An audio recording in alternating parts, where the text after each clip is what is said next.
이 말씀 듣기에 앞서서 옆에 분들에게 환하게 웃으시면서 인사했으면 좋겠습니다. 함께여서 감사합니다 라고 인사해 주시기 바랍니다. 네, 우리가 이 시간 함께 하나님을 예배하고 있습니다. 창세기 12장에서요 25장까지는 아브라함의 이야기가 담겨 있습니다. 믿음의 조상 아브라함, 그의 믿음은 어떤 모습일까? 호기심이 생기고 또 그 믿음을 한번 본받아 보고 싶어 하는 마음에 성경을 읽어보면 알게 되는 믿음의 특징이 있습니다. 아브라함의 믿음의 특징인데요, 그의 믿음이 흔들리면서 간다라는 것입니다. 다른 말로 하자면 믿음이 흔들릴 만한 조건과 현실 가운데서 아브라함이 살아갔다라는 겁니다. 창세기 12장에 너의 고향과 친척과 아버지의 집을 떠나 내가 내게 보여줄 땅으로 가라는 하나님의 말씀을 따라 정말 떠납니다. 이전에 아브라함이 믿고 신뢰하고 의지했던 것, 그의 눈에 보이는 안전지대로부터 떠나 하나님의 말씀을 따라 주님께서 보여줄 땅을 향해 갔습니다.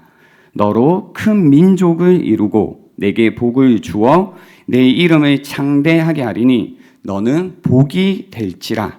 이 하나님의 약속을 따라갔다라는 겁니다. 여러분, 혹시 이 말씀을 따라 약속을 따라간 아브라함의 삶이 어떻게 되는지 말씀을 통해서 확인하신 적이 있으신가요? 말씀 따라 약속 따라 주님을 믿고 떠난 아브라함의 인생이 어떤 상황에 놓이게 되는가? 그의 믿음의 결단 이후에 그에게 펼쳐진 인생이라는 것은 어떤 것인가? 라고 한번 살펴보면요, 이 아브라함이 마주하게 되는 현실과 하나님으로부터 받은 약속이 도저히 일치되지 않을 것 같은 상황 속에서 계속 살아갑니다. 예를 들면 가나안으로 이제 가게 돼요. 주님께서 가자라고 해서 간 곳이 가나안인데 가나안에 이르렀더니 그곳에 이제 기근으로 인해서 살 수가 없는 거죠. 그래서 애굽으로 떠나게 됩니다. 저주까지라고 말하기는 오바스럽지만 복은 아닌 것 같다라는 이제 환경에 놓이게 되는 거죠. 그래서 아브라함은 이 상황 속에서, 기근이라는 상황 속에서 자신의 삶을 스스로 구원하기 위해 애굽으로 내려갑니다. 하나님을 믿기는 힘든 상황이니까요. 그래서 그곳에서 여러분이 아시는 것처럼 거짓말을 하고 자신의 아내인 사라를 이용해서 뭔가 삶을 잘 살아보려고 합니다. 사실 어떻게든 살아내려고 했던 거죠. 그런 상황 가운데 하나님께서 개입하셔서 하나님의 함께 하심으로 인해 이제 그 상황을 모면하게 되고 조금씩 하나님을 향한 신뢰라는 것이, 믿음이라는 것이 자라기 시작합니다.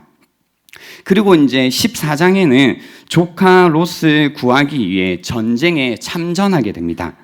전쟁에서 이제 승리하게 되는데요, 이 전쟁에서 승리하고 난 다음에 두 가지 일이 발생합니다. 하나는 하나님의 제사장 멜기세덱에게 축복을 받습니다.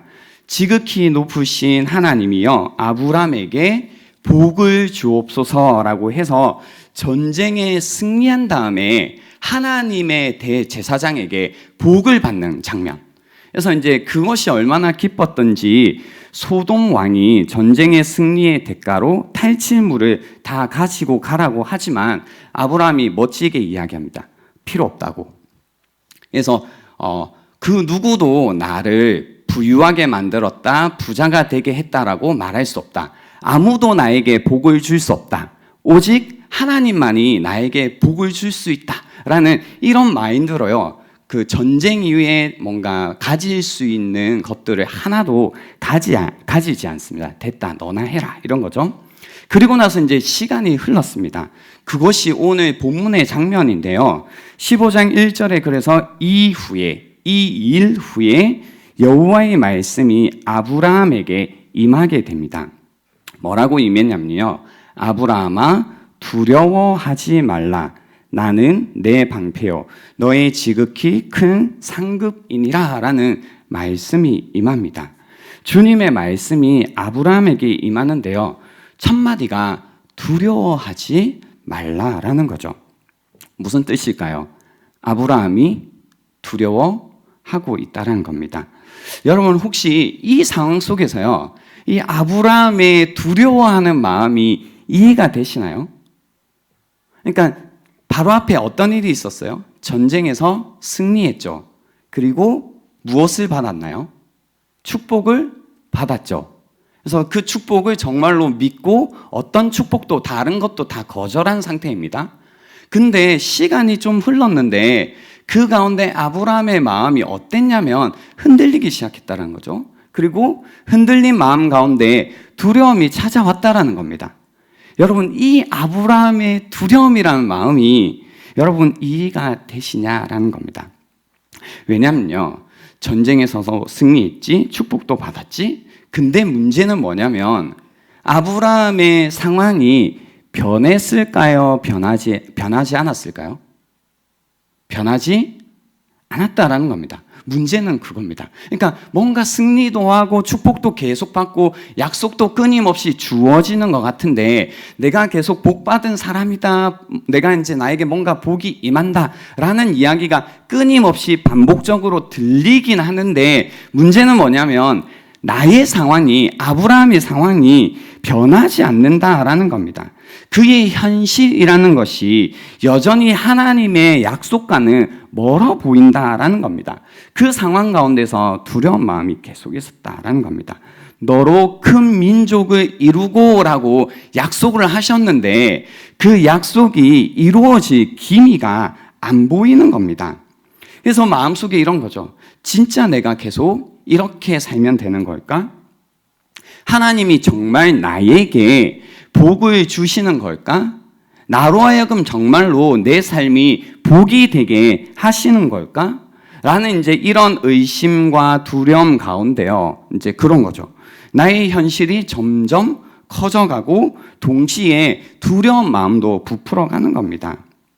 전쟁에서 비록 승리는 했지만 이제 전쟁을 통해서 느낀 것들도 있는 겁니다. 뭔가 모르게 나의 인생이라는 것이 그렇게 길진 않겠다, 유한하겠다. 그리고 전쟁 이후에 뭔가 모를 보복 전쟁에 대한 두려운 마음도 있었을 거다라는 겁니다. 근데 자기 이제 자신의 삶을 돌아보니 여전히 자식도 없고 자식이 없다 보니 미래가 없다라고 생각하기 시작하는 겁니다.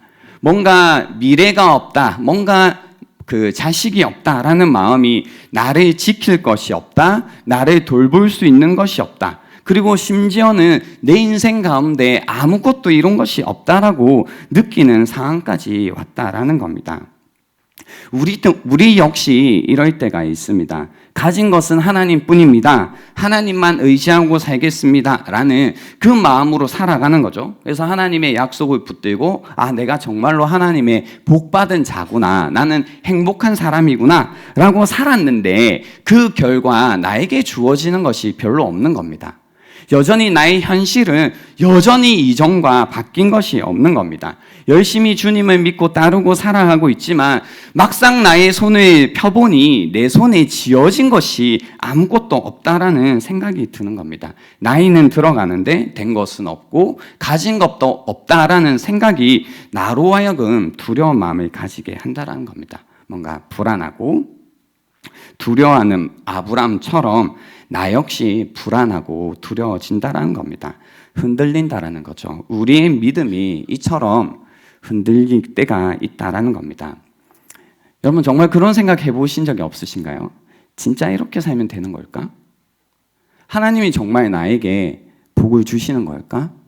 정말로 나의 인생을 하나님께서 돌봐주시는 걸까? 이런 생각, 이런 의심을 해보신 적이 없냐라는 겁니다. 이때요, 주님의 말씀이 환상 중에 아브라함에게 임했다라는 겁니다. 아브라함아 두려워하지 말라. 나는 내 방패요 너의 지극히 큰 상급이니라. 여기서 방패라는 것은요, 무엇을 의미하냐면 그 보호자, 통치자라는 것을 의미합니다. 방패. 그러니까 하나님께서 나의 보호자이시오. 하나님께서 나의 통치자이다라는 겁니다. 상급이라는 것은요, 이 어떤 왕 대신 그분에 대한 숭송으로 인해 얻어지는 것입니다. 그래서 공급자라는 의미가 있습니다. 그래서 하나님이 지금 무슨 이야기를 하시냐면, 야, 두려워하지 말라. 내가 너의 보호자다. 내가 너의 삶의 통치자다라고 이야기하시는 겁니다. 그리고 너의 그 마음에 내가 많은 상을 줄 것이다라는 겁니다. 내가 많은 것을 너에게 주겠다라고 이야기하는 거죠. 여러분, 그죠? 또 같은 이야기잖아요. 아브라함은 현실이 바뀌지 않아서 답답한데 하나님께서 또 뭐라고 하시냐면 내가 너의 보호자다라고 이야기하시고 또 내가 너에게 많은 것을 주겠다라고 하시니까 이제 아브라함이 답답했던 거죠. 드디어 그의 깊은 속에 있던 마음을 하나님께 드러냅니다. 2절, 3절에 보시면 아브라함이 이르되 많은 것을 저에게 주시겠다고요? 주 여호와여, 무엇을 내게 주시려 하나이까? 나는 자식이 없사오니 나의 상속자는 그 다메섹 사람 엘리에셀이니이다. 사실 여기서 의문문입니다. 입니까? 라는 거죠. 그러면 나의 상속자가 이 사람입니까? 다메섹 사람 엘리에셀입니까? 라고 물어본 거죠.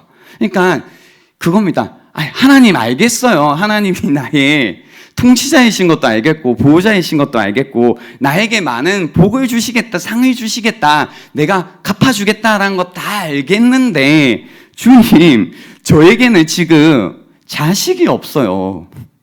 가장 중요한 게 없다고요. 주님, 이 이야기입니다. 나는 자식이 없사오니 라는 이야기를 하는 겁니다. 그래서 나는 자식이 없다라는 건 나는 계속 자식이 없다라는 겁니다. 주님이 약속한 이전부터 그리고 한 이후로부터 지금까지 나에게 가장 필요한 그 자녀가 나에게 계속 없다라는 겁니다. 또 이 말은 무슨 말이냐면 결국 나는 자식이 없이 죽게 되는 건가요? 라는 이야기인 겁니다. 주님 알겠어요. 복을 주시겠다라는 건 알겠는데 결국 나에게 필요한 이 자식은 내가 없이 결국은 죽게 되는 건가요? 라는 이야기를 하는 거죠. 그래서 3절에 아브라함이 또 이르되 주께서 내게 씨를 주지 아니하셨으니 내 집에서 길린 자가 내 상속자가 될 것이니이다 라고 이야기하는 겁니다. 여러분 이제 이 사항이 좀 이해가 되시나요? 하나님과 아브라함 사이의 대화, 그리고 아브라함이 하나님을 향해서 하나님 저 자식이 없다고요. 무엇을 주실지 모르겠지만 저에게 지금 계속 자식이 없습니다. 주님, 저에게 가장 큰 문제인 이 문제가 해결되지 않고 있습니다. 주님께서 약속하신 것을 저에게, 저의 삶 가운데 성취되기 위해서 가장 필요한 조건이 저에게 없다라는 이 이야기를 하는 겁니다. 그래서 제가 주님 두렵다고요 라는 이야기를 하는 거죠. 두려움에 흔들리고 있다면, 그래서 나의 믿음이 흔들리고 있다면 우리는 어떻게 해야 될까요? 이런 아브라함과 같은 상황 속에 내가 있다면, 그런 현실 가운데 하나님의 약속은 있지만 나의 현실이 여전히 변함이 없다면 나는 어떻게 해야 될까? 오늘 본문을 통해서 우리가 알 수 있는 거는요, 첫 번째는 약속하신 하나님을 바라봐야 한다는 겁니다. 약속하신 하나님을 바라봐야 된다는 겁니다. 이렇게 이제 의문을 표하는 아브라함을 향해서 하나님께서 이렇게 말씀해 주십니다. 4절에 여호와의 말씀이 그에게 임하여 이르시되 그 사람이 내 상속자가 아니라 내 몸에서 날 자가 내 상속자가 되리라 하시고, 5절에 그를 이끌고 밖으로 나가 이르시되 하늘을 우러러 묵별을 셀 수 있나 보라. 또 그에게 이르시되 내 자손이 이와 같으리라. 4절에 보시면요, 우선 하나님께서 명확하게 해주십니다. 너의 생각대로 될 거 아니야.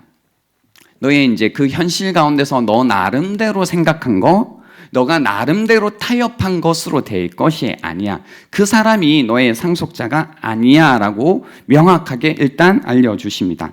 그리고 내 몸에서 아브라함, 너의 몸에서 나오는 자가 너의 상속자가 되리라 라고 분명하게 말씀해 주십니다. 그리고 나서 이제 그 성경에서 이제 하나님이 어떤 한 사람에게 하신 것 중에 가장 그 낭만적이다 할 수 있는 장면이 나오는데요. 아브라함을 데리고 이끌고 밖으로 나가십니다. 이제 여기서요, 밖으로 나가다라는 동사가요, 바로 위에 이제 내 몸에서 날짜가 너의 몸에서 나오는 자가라고 할 때 나오다와 동일한 동사가 사용되었습니다. 그러니까 약간 이런 느낌이죠. 너의 몸에서 데리고 나오는 자가 너의 상속자가 될 거야 라고 이야기를 하시고 아브라함을 데리고 이제 나가시는 거죠. 뭔가 하나님은 항상 이렇게 우리를 일깨워 주시는데요. 그리고 나서 이제 하시는 말씀이 하늘을 우러러 뭇별을 셀 수 있나 보라고 하십니다. 멋지죠? 뭐라고 하셨다고요? 하늘을 우러러 뭇별을 셀 수 있나 보라고 하신 겁니다. 여기서 이제 우리가 초점을 잘 잡아야 되는데요. 주님이 지금 아브라함에게 그 얘기가 아니십니다. 야, 별을 한번 봐봐. 진짜 아름답지? 이 얘기를 하시는 게 아니에요. 뭐라고 하셨냐면 보세요. 하늘을 우러러 뭇별을 어떻게 할 수 있나 보라고요? 셀 수 있나 보라고 하셨어요. 그러니까 별을 보는데 지금 무엇을 위해서 보라고 하셨냐면 너가 셀 수 있는지 보라고 하신 겁니다. 그러니까 그냥 한번 봐봐 이 정도의 느낌이 아니라 계속 한번 보라는 겁니다. 하늘을 계속 보라는 겁니다. 그리고 이 하늘에 수놓아져 있는 뭇별들, 그 많은 별들을 내가 시간을 줄 테니 너가 정말로 셀 수 있는지, 그게 가능한지 한번 보라는 겁니다. 그러니까 그런 거죠. 이 부계동에서 하나님이 이런 말씀을 하셨으면 너무 쉽죠, 그죠? 잠깐만요, 하나님. 하나, 둘, 셋, 세 개요. 뭐 이제 될 텐데 이 당시에 그죠? 어땠을까요? 은하수가 펼쳐져 있었겠죠. 그러니까 하늘을 이제 보라, 그리고 뭇별을 셀 수 있나 보라라는 말씀은 어떤 의미가 되냐면 무한한 별을 유한한 너가 과연 셀 수 있나 보라라는 겁니다. 여러분 혹시 이제 뭐 시골이나 이제 옛날에 그 셀 수 없이 무한한 별을 바라보셨던 기억이 떠오르시나요? 그 기억을 갖고 계신 분들이 많으시군요. 그때 어떤 느낌을 받으세요? 그냥 많다 뭐 이래요? 아니죠.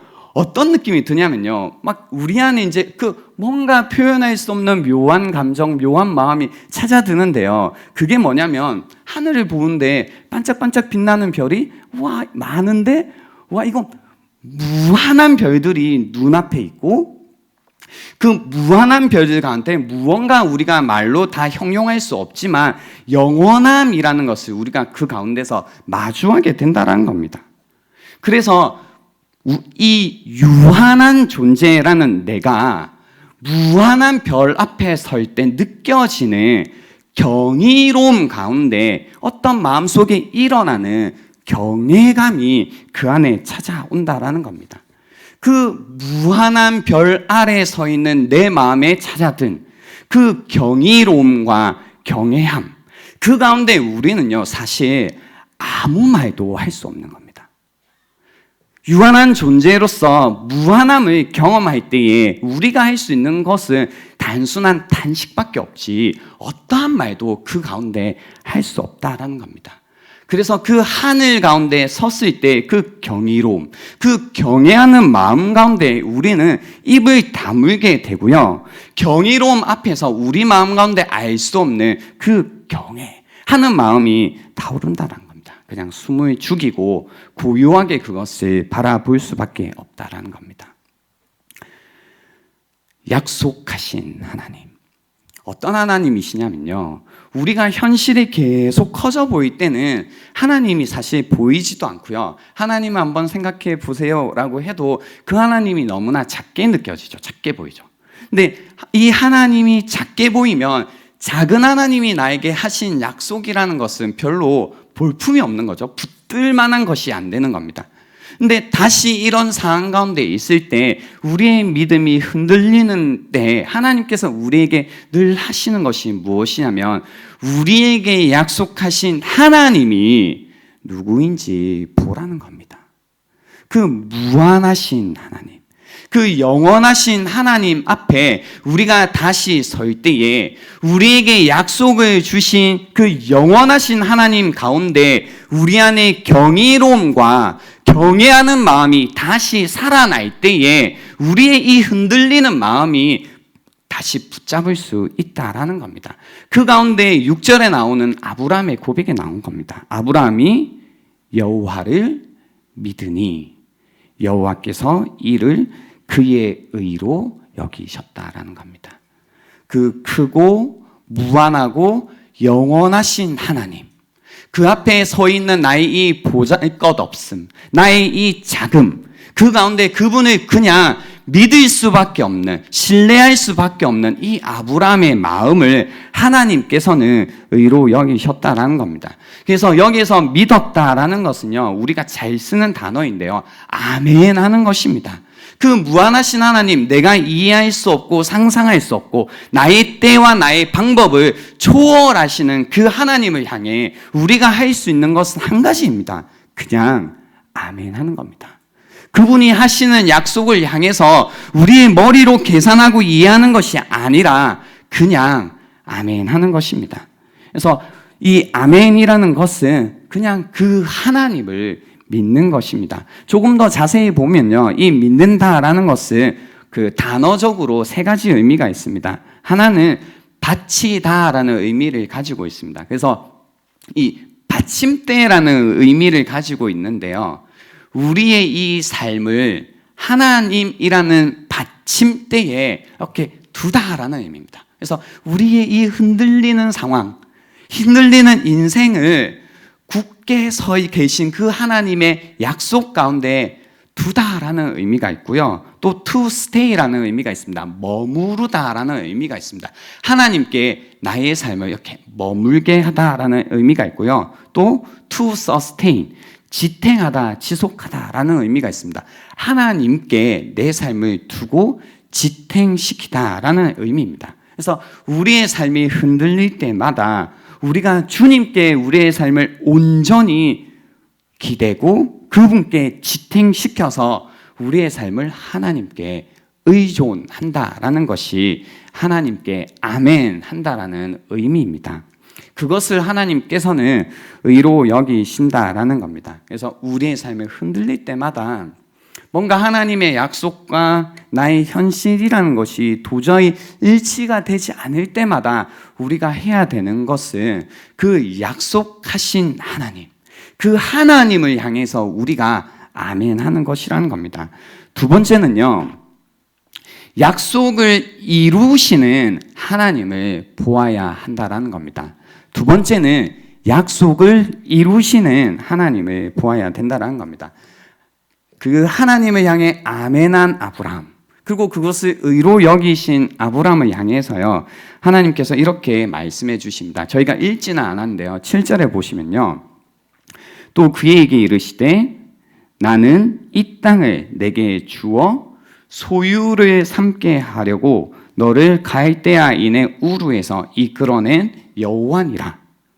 8절, 그가 이르되, 그러니까 지금 자녀의 이제 이 뭔가 약속을 분명히 하고 나니까 하나님께서 자녀와 땅의 약속을 하셨는데요, 다시 무슨 얘기를 하고 계시냐면 땅의 이야기를 하고 계신 겁니다. 야, 나 너에게 자녀 주는 걸로 끝나지 않아. 내가 너에게 원래 약속했던 땅도 너에게 줄 거야. 이야기를 하시는 거죠. 그러니까 이제 아브라함의 입장에서는 8절을 보세요. 그가 이르되 주 여호와여, 내가 이 땅을 소유로 받을 것을 무엇으로 알릴까라고 질문하는 겁니다.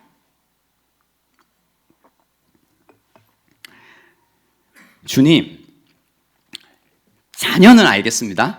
근데 주님, 이 땅을 소유로 받을 것을 무엇으로 알릴까라는 이 질문. 그러니까 우리가 볼 땐 주님 땅도 주신다고요? 라고 이제 이렇게 볼 수 있겠지만, 사실 저는 이 창세기를 처음에 읽었던 독자들이 정말 궁금했던 질문이 있다면 저는 이 질문이라고 생각해요. 그러니까 내가 이 땅을 소유로 받을 것을 무엇으로 알릴까? 그러니까 우리가 아는 바대로 창세기는요, 모세오경에 있죠. 그러니까 모세오경은 우리가 전통적으로 모세에 의해서 적혀졌다라고 하는데요. 모세에 의해서 적혀져서 이제 이스라엘 자손들에게 창세기가 이제 전해졌겠죠. 그리고 이미 자신들은 뭐예요? 위에 약속하신 이 약속이 약속대로 이루어졌기 때문에 존재하고 있는 자들이죠. 맞나요? 이스라엘 자손들? 이해가 되고 계시나요? 그죠? 그래서 위의 약속은 사실 별로 크게 중요하지 않아요. 어떤 의미에서? 우리를 봐. 하나님께서 이 약속을 이루셔서 정말로, 그죠? 정말로 하늘의 별처럼, 무별처럼 우리를 이렇게 수많은 민족이 되게 하셨어. 근데 이제 궁금한 건 뭐냐면, 약속의 땅으로 가야 되는데, 그죠? 약속의 땅을 우리가 차지해야 되는데, 정말로 이 땅을 우리가 소유로 받을 것인가가 이제 궁금한 사람들. 그게 궁금했던 거죠. 근데 그 이야기를 지금 아브라함이 물어봐 주고 있는 거죠. 주 여호와여, 내가 이 땅을 소유로 받을 것을 무엇으로 알릴까? 이때 이제 이스라엘 자손들도 정말로 궁금했겠죠. 그러게 우리 이제 그 땅을 정복하러 가라고 하는데 우리가 이 땅을 어떻게 정말로 가지게 될까?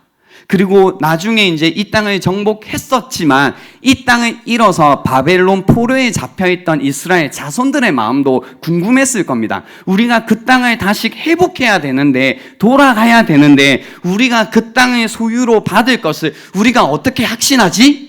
그것이 정말로 궁금했겠죠. 그러니까 정말로 성경을 읽는 사람들이 궁금했던 내용은 무엇이냐면, 내가 이 땅을 소유로 받을 것을 우리는 어떻게 확신하지? 어떻게 알지라는 이 질문이었다는 겁니다. 여러분도 그런 질문이 있을 겁니다. 지금 제가 이제 이야기를 흘려오면서, 그리고 여러분이 신앙생활을 하면서 성경을 읽어가시면서 그런 게 있죠. 성경에서 이런저런 이야기가 나오지만 정말로 나에게 궁금한 질문이 있는 겁니다. 그게 이제 우리가 포괄적으로 이야기하면요, 나는 과연 구원을 받을 것인가? 구원이라는 게 무엇인가요?